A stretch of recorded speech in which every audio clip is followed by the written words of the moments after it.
In my last video about the RTX cards, I clearly got some things wrong and I wanted to address those tonight.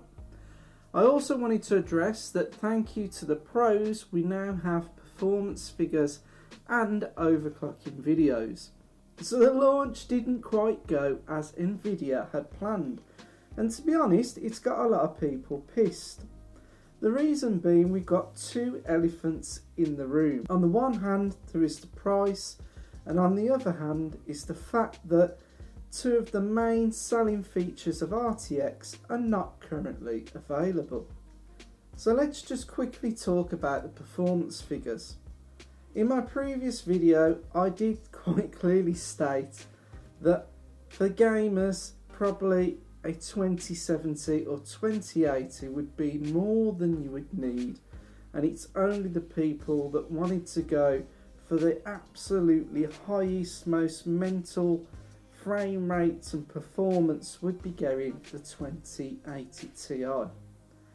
Well, I think quite shrewdly Nvidia has deliberately set the performance just around the pascal figures at the two lower cards, and the only card that is clearly above last year's highest performing consumer card is the 2080 Ti.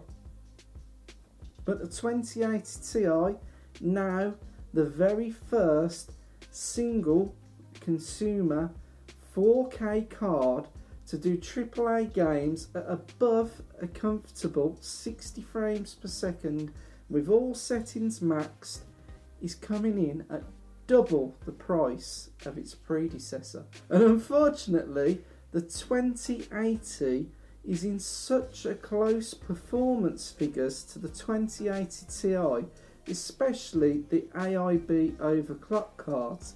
Some have questioned, is it worth the $150 to $200 or pounds premium over a 1080 Ti? And that's where I think Nvidia's shrewdness and cleverness has come in, because let's take me as a use case example.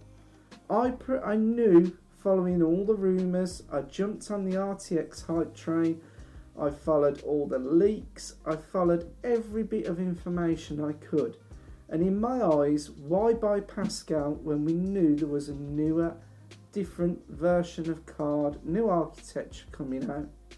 Now for Nvidia, I was probably their worst customer because they had Pascal stock to shift, but I wasn't buying.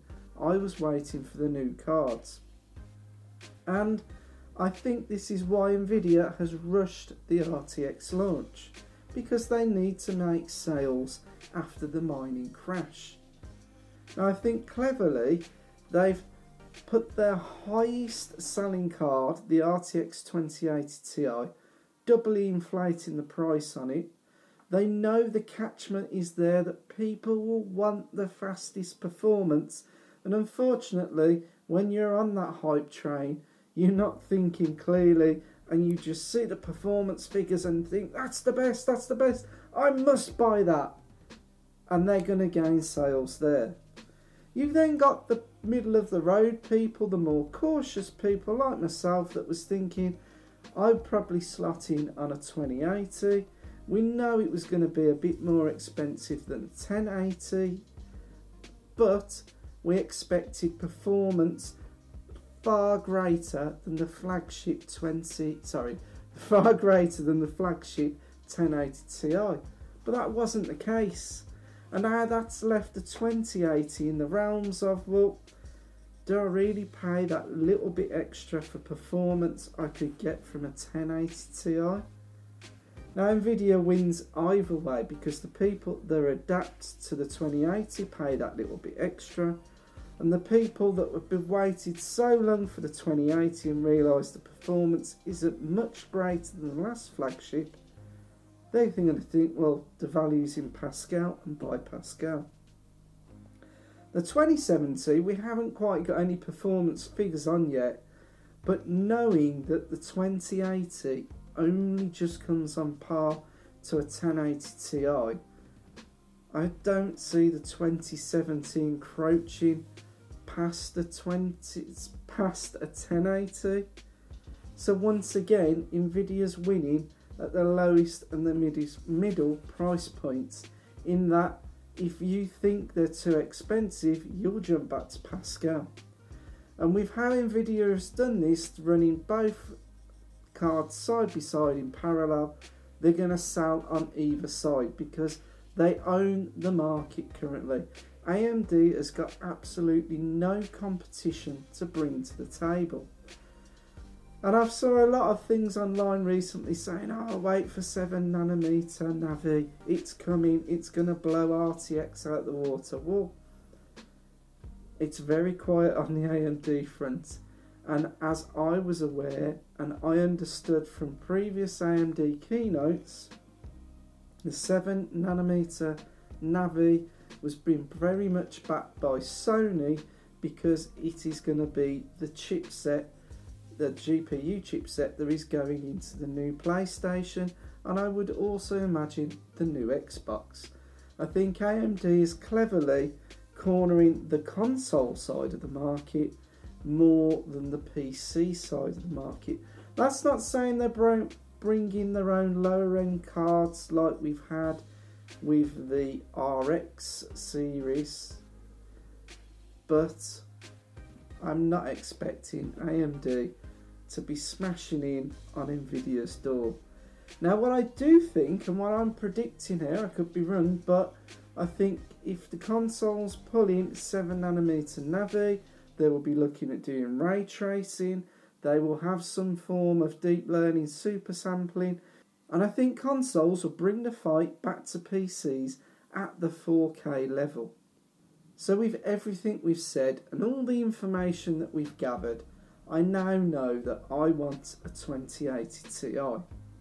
So essentially I'm 2 generations behind.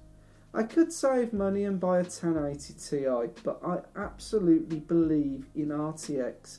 I believe the performance of ray tracing and deep learning super sampling will be coming, and I don't think it's a gimmick. But although I've had my finger hovering over that pre-purchase button, I'm holding back. And the reason being is that I think pretty much what Nvidia's done with the prices is a bit naughty. And unfortunately, they are limiting who can buy these cards. I can afford a 2080 Ti, but purely on price principle and the fact that it's not got all the features currently working, I'm not gonna buy it. And there's also another reason. I don't have a 4K display or a 4K panel or a 4K TV. So if I rushed out, hit that pre-order button, I'm pretty much going to be bottlenecked by the CPU at 1080p. You could say that putting a 2080 Ti and playing at 1080p currently would probably be one of the biggest waste of times going. It would be really holding the performance of the card back. And for that reason, I'm going to hold back. I really do hope Nvidia gets enough of a knock on the sales of the RTX 2080 Ti that they realise they're going to need to drop the prices a smidge. I think below £1,000 in the UK is not too much of an ask. But then again, I don't think they're going to do this until they've shifted a lot of the Pascal stock. But with the current performance figures, that will start shifting, I think, because some people will just see, and have already said, they're going to completely miss this generation and move on to the next RTX generation.